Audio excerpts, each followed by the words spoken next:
Ngayong araw, ang ipapakita ko sa inyo ay ang South Korean Thai drama film na may pamagat na Final Recipe. Ito ay ipinalabas noong 2013. Nagsimula ang pelikula sa isang lugar sa Singapore. Makikita ang Red Phoenix Restaurant. Naroon ang matandang may-ari na si Hao. Naghahanda ito para sa lulutuing putahe. Sa isang lugar din sa palengke, makikita ang kanyang apo na si Mark na namimili ng mga sangkap at masusing kinikilatis nito ang bibilhing sariwang gulay. Kilalang masarap at magaling magluto si Hao. Katunayan, marami na rin itong natanggap na parangal noon sa pagluluto. Subalit naging mahina ang kita ng kanyang restaurant dahil sa pagiging may initin ang ulo nito. Kagaya ng katatapos lamang niyang magluto ng in-order na pagkain, bumalik sa kusina si Mrs. Wang, ang very loyal na assistant ni Hao. Ipinabalik ng customer ang pagkain dahil sa maraming taba ang karne. Nagalit si Hao at pinaalis nito ang mga customer. Ang tanging nakakapagbigay saya na lang kay Hao ay ang kanyang apong si Mark. Mahilig din si Mark sa pagluluto, subalit ayaw ni Hao na magtrabaho si Mark sa kusina para makapag-focus ito sa pag-aaral. Dahil pangarap ni Hao na makatapos si Mark ng engineering pagdating niya sa kolehiyo, nagpupumilit naman si Mark na makatulong sa kusina. Kaya hinahayaan na lamang ito paminsan-minsan ng kanyang lolo. Parang naglalaro lang ang maglolo kapag magkasama sila sa kusina. Dito, na ituturo ni Hao kay Mark ang kanyang mga nalalaman pagdating sa pagluluto. Isang araw, nakausap ni Hao si Mr. Lee, ang may-ari ng kanilang pwesto. Sinabi ni Hao na mahina ang kanyang negosyo dahil nag-iba na ang pagkain kinahihiligan ng mga kabataan ngayon. At yun ay hindi niya gagayahin. Hindi niya titipirin ang kalidad ng kanyang mga putahe. Malungkot naman ibinalita ni Mr. Lee na dahil 8 buwan na silang hindi nagbabayad ng upa, 2 linggo lamang ang maibibigay niyang palugit para lisanin nila ang lugar. Labis itong ikinalungkot ni Hao. Habang tinitingnan ni Mark ang isang master chef sa isang magazine, narinig niya ang paghingi ng tulong ni Mrs. Wang na nawalan ng malay si Hao, kaya agad nila itong isunugod sa ospital. Sinabi ni Mark na hindi siya papayag na mawala ang restaurant, kaya pakikiusapan niya si Mr. Lee kahit magtrabaho pa siya. Hindi sumang-ayon si Mrs. Wang. Sinabi nitong let go na lang nila ang restaurant. Tutal sa sunod na taon kailangan ni Mark nang umalis para sa college, pero porsigido si Mark na ipagpatuloy niya ang restaurant. Napalingon si Mark sa telebisyon. Narinig niya ang pagbubukas ng isang cooking competition kung saan $1 million ang premyo sa magwawagi.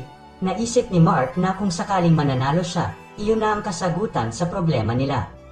Agad na tiningnan ni Mark ang kanyang naipong pera para magamit niya sa pagsali sa competition at papunta sa Shanghai, ang pinakamalaking syudad ng China.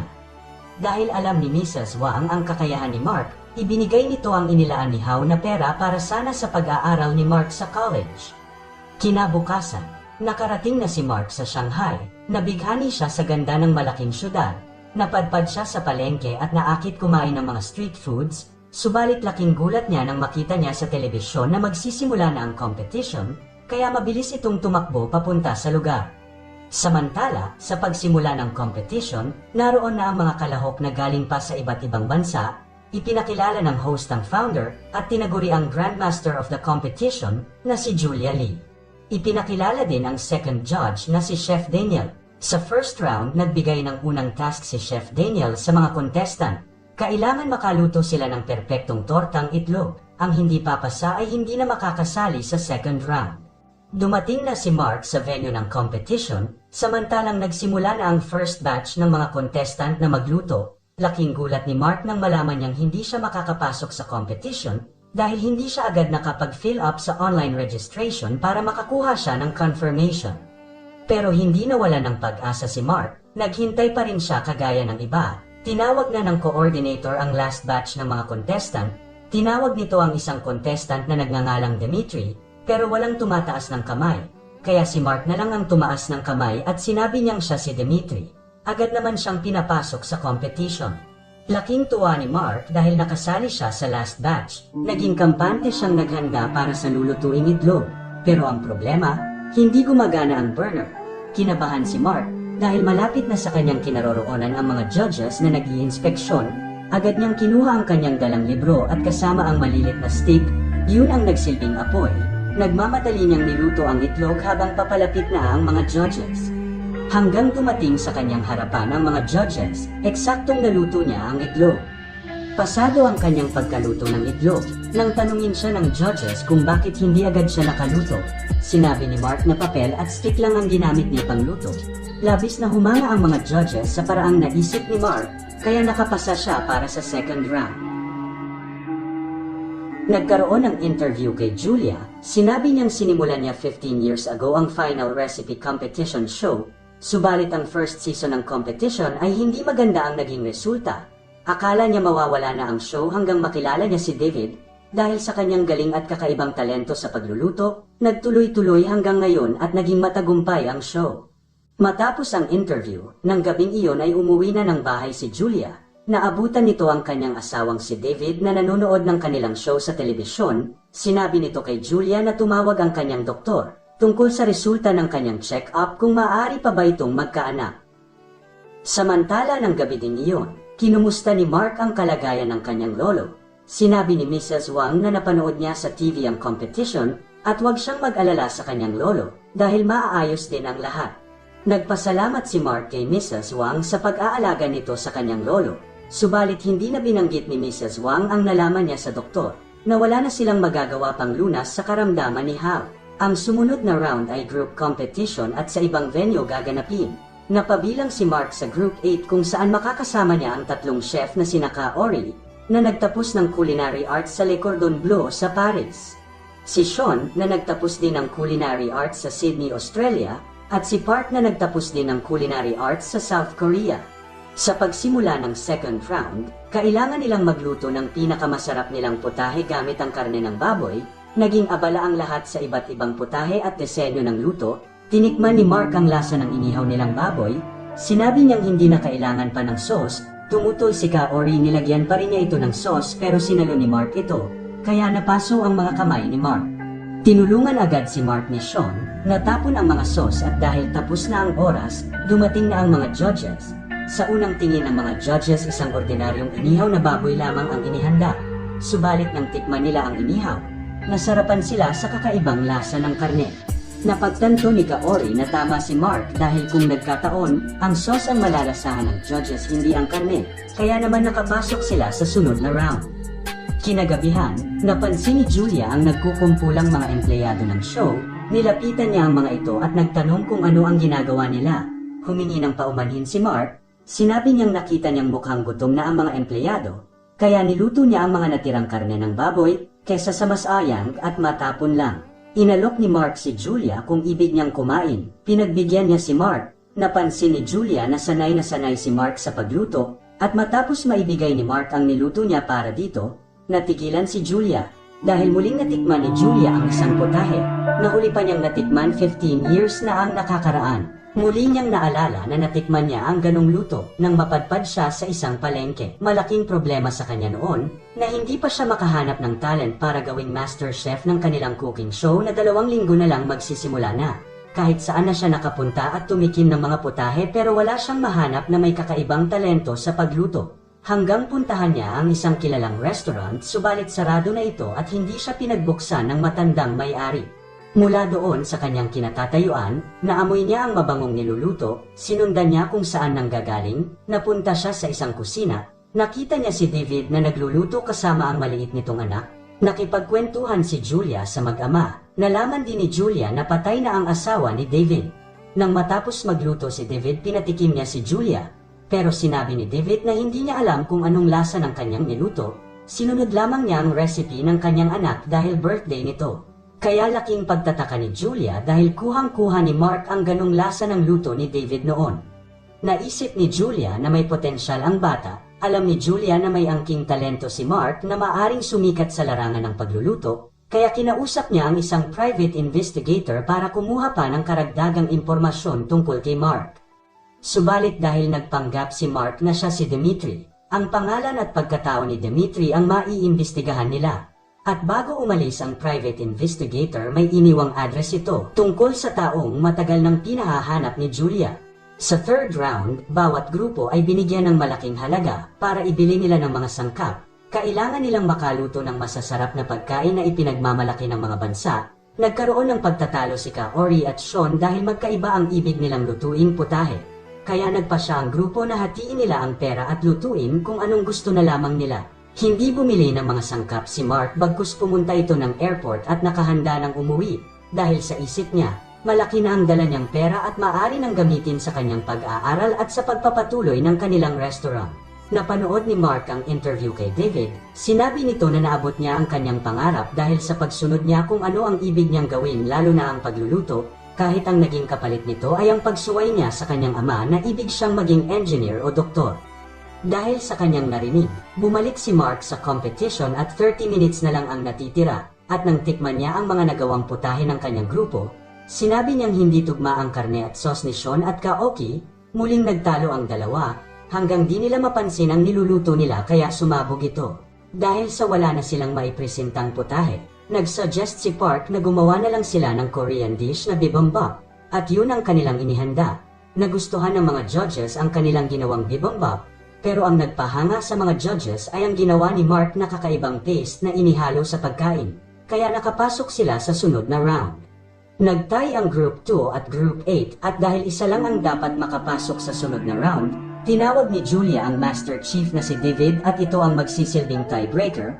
Sinabi ni David, bilang chef, ang tungkulin nito ay magbigay ng masarap na pagkain para sa kasiyahan ng kakain. Subalit ang magaling na chef dapat magaling din sa pag-budget, kaya kung sino mang grupo ang pinakamaliit ang nagasto, iyon ang panalo. Tumakbo si Mark palabas at nang bumalik, dala nito ang perang naging parte niya na hindi niya nagalaw, kaya sila ang idiniklarang panalo. Habang naglulundagan sila sa tuwa, nakasubaybay naman ang iba't ibang bansa sa kaganapan sa competition show. Hanggang magsimula na ang 4th round, kung sino ang makakagawa ng kakaiba at pinakamasarap na noodles, iyon ang papasok sa final round. Nagsimula ng magluto ang tatlo habang si Mark, hindi niya malaman kung ano klase noodles ang kanyang lulutuin, hanggang bumalik sa kanyang alaala ang kanyang lolo, na palagi siyang nilulutuan ng paborito niyang dumplings. Nakaisip ng ideya si Mark kaya agad niyang sinumulan ang pagluto. At dumating ang oras, lumapit na si Julia, una niyang tinikman ang luto ni Park na noodles na may iba't ibang flavor. Nalaman ni Julia ang mga flavor ng ibang noodles, maliban sa isa. Sinabi ni Park na ang flavor ay galing sa isang soft drinks, hindi iyon nagustuhan ni Julia. Ang sumunod na tinikman ni Julia ang ginawa ni Sean na pasta. Nagustuhan ni Julia ang disenyo at lasa ng pagkaluto nito, subalit may nakita siyang buhok na nakahalo sa pagkain. Si Kaoki ang sunod na nilapitan ni Julia, gumawa si Kaoki na noodle soup na galing pa ang recipe sa kanyang pamilya. Subalit hindi matikman ni Julia ang noodles dahil nakalimutan lagyan ni Kaoki ng chopsticks. Nagpaalala si Julia na ang ginawa nilang pagkain ay para sa mga taong kakain, hindi para sa mga gumawa mismo nito. At nang si Mark na ang kanyang nalapitan, laking pagtataka ni Julia kung bakit dumplings lamang ang ginawa ni Mark. Sinabi ni Mark na kaya siya sumali sa competition dahil para sa kanyang lolo, at noong siya ay bata pa, palagi siyang nilulutuan ng kanyang lolo ng dumplings. Nagpaalala si Julia na putahing tungkol sa noodles ang kailangan nilang gawin. Subalit sinabi ni Mark, sa unang tingin ay ordinaryong dumplings lamang ang makikita, pero kung lalapitan ito, makikita na malilit na noodles ang nakabalot sa pinormang dumplings.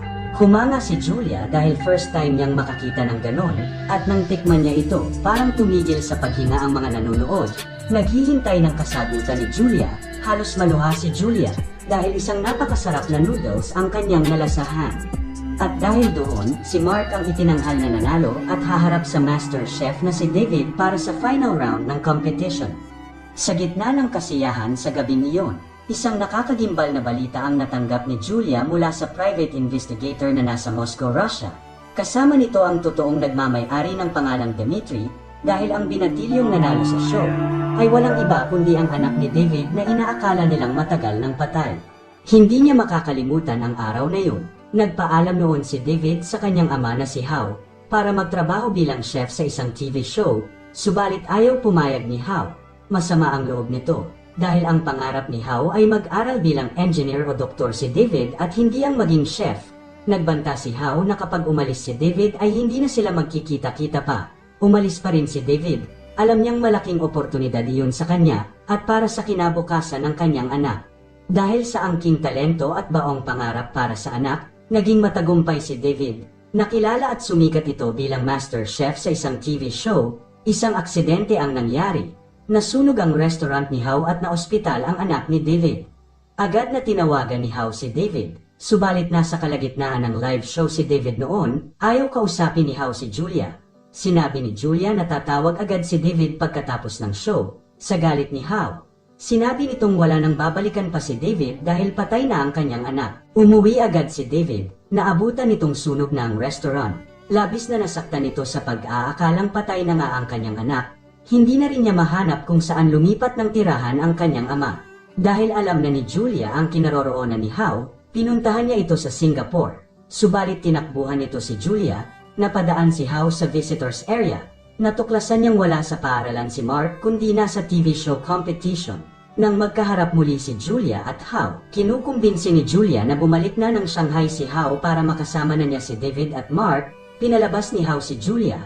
Galit pa rin ito kay Julia dahil iniisip nitong ito ang dahilan ng pag-iwan sa kanya ni David. Bumalik sa Shanghai si Julia at kinausap si Mark. Kinabahan si Mark nang malaman niyang natuklasan ni Julia na hindi siya si Dimitri. Subalit sinabi ni Julia na hindi yun problema.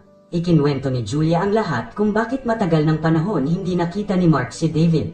Nang gabing iyon, tinawagan ni Mark ang kanyang lolo at nagtanong si Mark kung bakit siya nagsinungaling na patay na ang kanyang ama. Sinabi ni How na ibig lamang niyang mapaganda ang kinabukasan ni Mark. Nagalit pa rin si Mark at itinapon ang kanyang cellphone.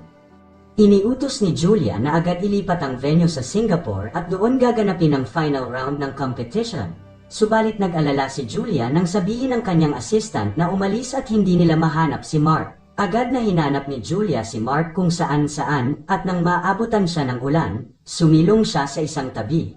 Nalanghap niya ang isang pamilyar na amoy ng isang pagkain. Nilapitan niya ang isang lalaki. Tinanong niya ito kung saan siya nakabili ng kanyang kinakain. At hindi nga siya nagkamali. Nakita niya si Mark na nagluluto sa isang bangkita.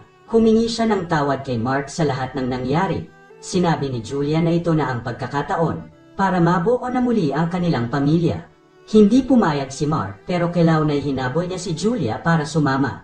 At dumating ang araw ng final round, wala pa ring alam si David na ang kaharap niya sa competition ay ang kanyang anak. Sa pagsimula ni Julia nagtaka ang director, iniba ni Julia ang theme ng kanilang lulutuin. Bagkus sinabi nitong kung sino man ang makakagawa ng pinakamasarap na pagkaing maihahalin tulad sa isang pamilya, ay siya ang tatanghaling master chef. Nakatutok naman ang mga manunood sa nangyayari sa competition hanggang magsimula na si David at Mark na gumawa ng kanilang lulutuing putahe. At nang matapos ang oras, iprinisinta ni David ang kanyang mga niluto sa judges. Nagtanong ang mga judges, bakit marami siyang inihanda? Sinabi ni David, ang pinaka-namimiss niya ay tuwing birthday ng kanyang anak na magkasama at masaya silang nagluluto. Pero kahit wala na ang kanyang anak, tuwing birthday nito ipinagluluto pa rin niya ng pagkain iniisip niya na magugustuhan nila pareho. Ang 15 putahe na kanyang niluto ay ang mga pagkain niluto niya sa mga nagdaang birthday ng kanyang anak. Matapos tikman ng judges ang lahat ng niluto ni David, si Mark naman ang tinanong nila kung bakit iisa lamang ang kanyang inihanda. Sinabi ni Mark na ang kanyang inihanda ay hindi para sa judges, kundi ginawa niya iyon para kay David. Kinuha niya ang pagkain at inilapit kay David para tikman nito. Laking pagtataka ni David hanggang dumating si How at sinabi nitong tikman niya ang ginawa ng anak niya. Litong-lito si David sa nangyayari at nang tikman ni David ang niluto ni Mark, nalasahan niya ang mga sangkap na ginagamit nila noon ng kanyang anak. At para sa kanya, yun na ang pinakamasarap na pagkain na tikman niya sa buong buhay niya. Kaya naniwala si David na buhay na ang kanyang anak. Niyakap niya si Mark ng mahigpit. At nang pumanaw si How, si Mark na ang namahala ng kanilang restaurant kasama si Julia at si David. Sinabi ni Mark, ang pagluluto ay nakapagbabago ng buhay ng isang tao. Pinaglalapit rin ito ang mga taong magkalayo. Wala nang pagkain sa sarap pa, kundi ang pagkain galing sa iyong minamahal. Maraming salamat po sa lahat ng nanood. Mahalaga po sa amin ang inyong pag-like at pag-subscribe dahil ang inyong suporta lamang po ang paraan para sa ikakalago ng channel na ito. Pagpalain